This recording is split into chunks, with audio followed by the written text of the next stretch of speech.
Bonjour à tous les amis, très heureux de vous retrouver pour un nouveau numéro de Ticket pour l'Amérique en direct de Colombes. J'espère que vous allez bien, que vous êtes en forme pour analyser ensemble les deux nouvelles qualifs qui se profilent ce dimanche.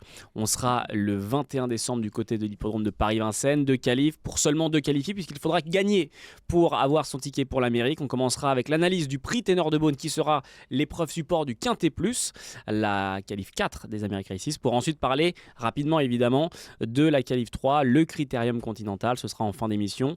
Mes deux experts vous donneront selon eux celui ou celle qui pourrait remporter cette course. Mais avant cela, on va présenter le casting qui m'accompagne, un casting de qualité.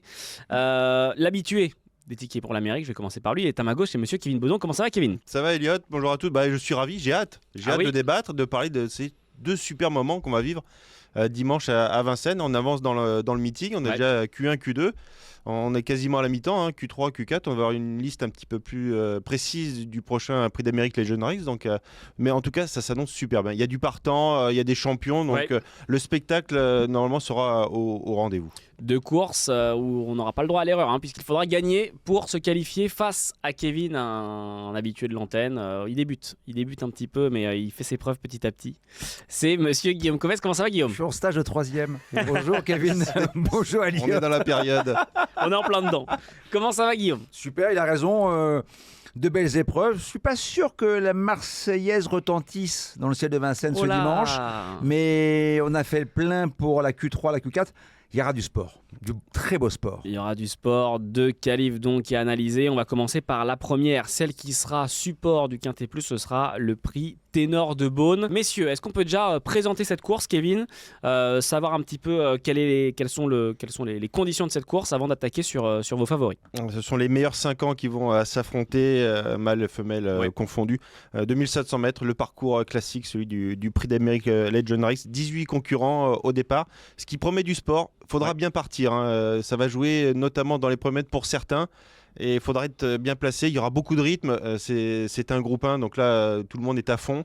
C'est une course visée pour beaucoup, donc il faudra un petit peu de chance et là les pilotes vont devoir prendre les bonnes options parce que ça se tient tout de même d'assez près. On a vu quelques courses préparatoires qualificatives, ça se joue à pas grand chose, donc il faudra un petit peu de chance mais surtout beaucoup de vista pour les pilotes.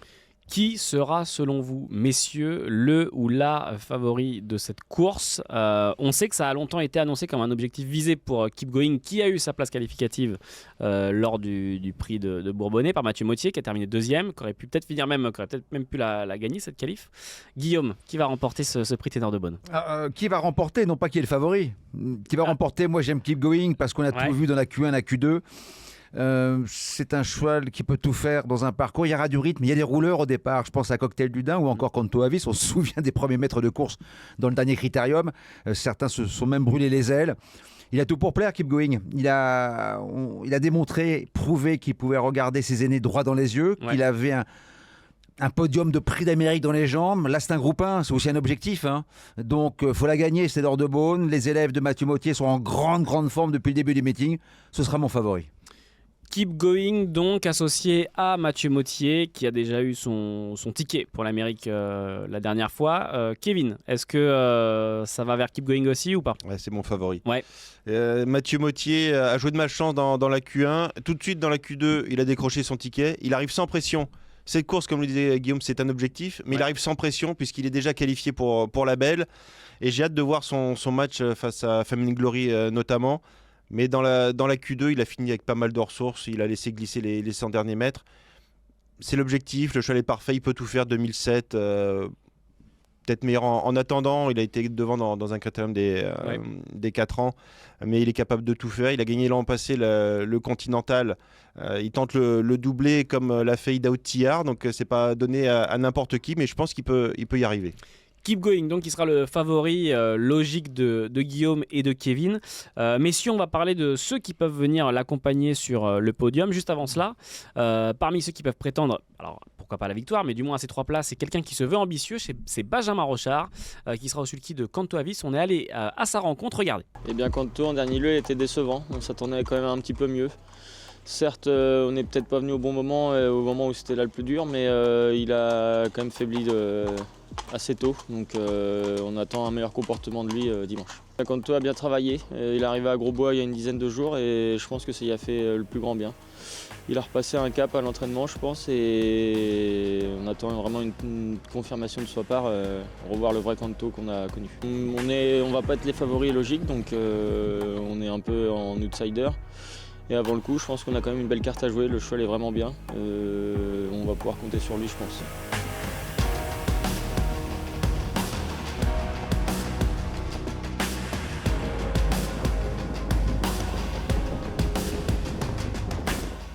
Eh bien, il sera peut-être un petit peu allégé au niveau de l'enraînement et de sa martingale. On va peut-être le mettre nature en fonction du hit. Tout dépendra du hit s'il est bien. Et sinon, non, il n'y a pas eu beaucoup de changements.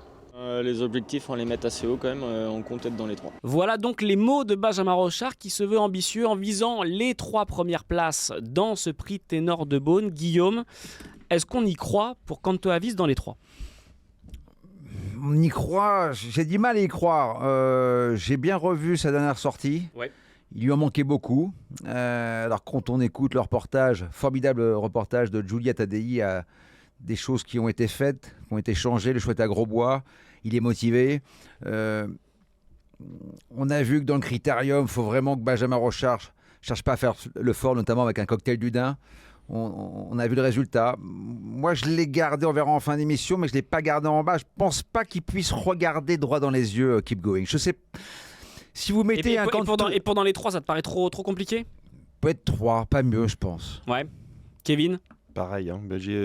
Franchement, j'ai été déçu, on peut le dire. La dernière fois, il est dans le dos d'Immortal Doc. Ouais. Benjamin Rochard qui se décale, il veut faire le tour. Jamais il a réussi à gratter 1 centimètre sur Immortal Doc, qui était déjà lui le nez au vent, qui a lutté pour la victoire. Et quand tu avis dans la ligne droite, plus de son, plus d'image. Hein, et il a fini très très en retrait. Il avait été étincelant au printemps, dans le Critérium des 5 ans, nettement battu. On n'est pas rassuré par cette dernière course. Alors c'est vrai que le travail à Grosbois, peut-être que ça l'a réveillé. Ça peut marcher avec des chevaux qui avancent dans l'âge. Hein, ce sont des 5 ans. Moi, je l'ai gardé en bout de piste, mais vraiment par protection pour essayer d'accrocher la 5e place. Mais pour moi, le podium, c'est quasiment impossible. Eh bien, messieurs, je vous écoute. Alors, qui parvient à décrocher les accessites ? On va évoquer Fame and Glory, Oui. qui était l'attraction qui s'est imposée pour son retour en piste après 14 mois d'absence. C'est le leader de sa génération en Suède. Il a très bien gagné. Alors c'est vrai qu'il a profité, on en reparlera après, de la faute de Cocktail du Dain. Alors, je ne sais pas s'il y a eu mano à mano entre l'élève de Philippe Allaire et Björn Goop. Alors après, il y a le fameux syndrome de la deuxième course après une longue rentrée. Alors ça, c'est pour certains adeptes. Je trouve qu'il y a un retour en grâce de Björn Goop depuis qu'il est revenu à Vincennes. Il avait connu une longue traversée du désert dans la capitale. Oui, c'est un cheval de qualité, on l'a vu, et Björn Goop a toujours dit, c'est un cheval qui a un potentiel pour courir et pourquoi pas remporter un prix d'Amérique. Donc on doit lui faire confiance. Fame and Glory avec Björn Goop, donc le numéro 17. Il démarre bien en plus. Est-ce que ça te plaît aussi ? Ouais, je l'ai mis très haut. Ok. J'aurais presque envie qu'il se qualifie pour qu'on ait un petit peu de piment hein, dans la belle. On a les Français, mais on aime bien que les Suédois aussi aient des belles chances. Et c'est vrai que c'est assez extraordinaire ce qu'il a fait. Hein. Sa rentrée directement face aux meilleurs chevaux de Vincennes de cette génération. Alors c'est sûr qu'il était derrière Cocktail du Dain. Il a patienté, mais il a été au bout. Plus d'1 an d'absence. Je trouve que c'est une performance vraiment hors du commun. Alors là, c'est la confirmation qu'on attend de lui. Il en est capable. Il en est sûrement capable. Et je suis d'accord, Björn Goop, qui n'a pas gagné à Vincennes pendant plus d'1 an. Hein. C'est ça, oui. Ça a été très dur l'hiver dernier. Et l'autre jour, il a été intelligent puisqu'il est resté derrière Cocktail du Dain. Il n'a pas voulu jouer au fort. Même si Cocktail du Dain avait fait une faute en début de parcours, il l'a laissé passer quand même. Et bien lui en a pris. Le cheval a été courageux. Et les Suédois, ils n'ont pas besoin de course de rentrée. Ils préparent le matin. Mais j'ai hâte de voir face à Keep Going et compagnie. Björn Goop qui avait remporté cette épreuve avec un certain Redley Express, qui avait gagné après le prix d'Amérique. Qui est devenu un étalon.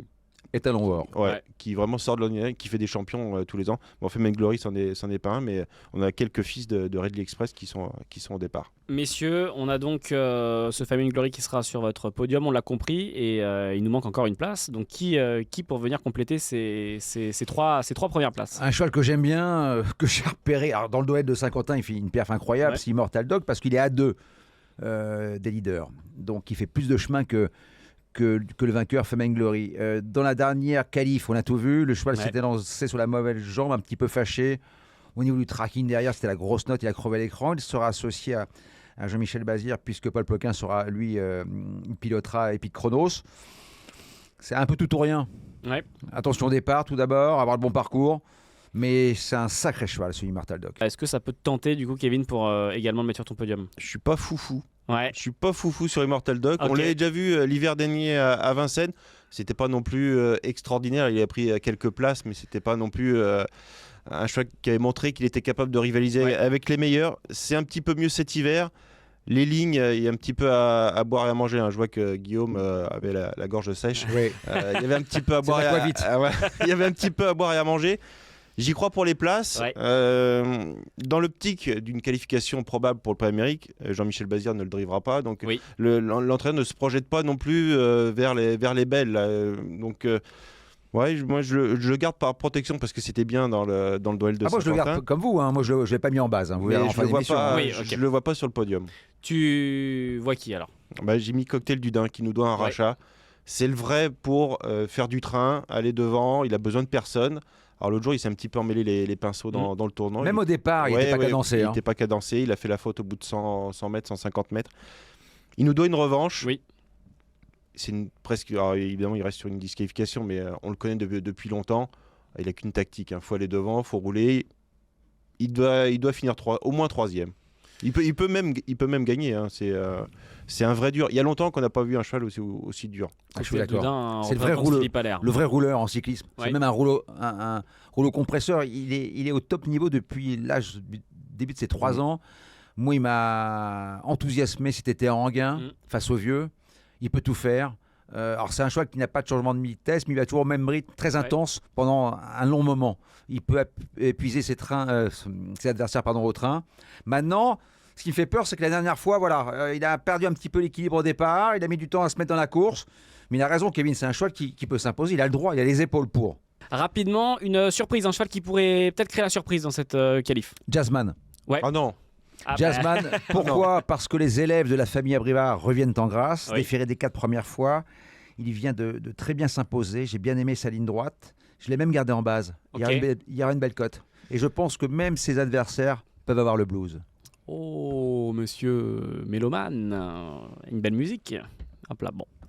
Alors, Jazzman, le numéro 6, avec effectivement Alexandre Abrivard qui revient, qui s'est imposé récemment avec l'écrin d'or et qui a peut-être inversé la tendance et qui revient sur la pente ascendante. Kevin, la surprise. C'est mon chouchou dans ce aussi, quintet. Jazzman. Ah oui. Jazzman, Ah c'était ouais, mon voilà. chouchou. Eh ben C'était voilà. mon chouchou. Il est très bien né, fils de Niki et sa maman Nefertiti Del Rio qui avait brillé déjà sous l'entraînement de Laurent Abrivard. Très bon à 3 ans, et il faisait partie des meilleurs. Comme c'était un cheval européen, il n'a pas couru les critériums et compagnie. Il a connu un coup de moins bien, et là vraiment sur la montante, le coup de poker évidemment, déféré des 4 pieds, on est obligé à ce niveau-là. Il reste sur un beau succès. Moi j'y crois beaucoup. Et c'est la course d'Alexandre Abrivard. Ouais. Il a gagné à 3 reprises. Messieurs, on a fait l'analyse de cette qualif 4. Je vais vous demander maintenant vos tickets. Quintet plus, puisque on a eu vos favoris, vos surprises, etc. Mais maintenant, il va falloir un ordre, il va falloir une combinaison qui, je l'espère, sera gagnante. Je vais donner la main à Kevin pour commencer. Donc, on est prix Ténor de Beaune, 4e qualif de ces Amériques Races. Que faisons-nous, Kevin, pour ton ticket? Ouais, je m'appuie sur mon podium, le numéro 15 Keep Going, le numéro 17 Fame and Glory et le 18 Cocktail du Dain, on en a largement parlé. Et ensuite, je mets 2X pour mon ticket de quintet. Avec Jazzman, le numéro 6. J'aime bien King Opera également, le numéro 10. Immortal Doc pour une petite place. Crack Time Atou, on n'en a pas trop parlé, un choc qui a gagné pas mal de groupe 1. Il est déféré des 4 pieds. Les dernières fois, c'était pas forcément extraordinaire. Je crois qu'il démarre pas trop. Alors, avec 18 partants, c'est là où les choses se compliquent pour lui.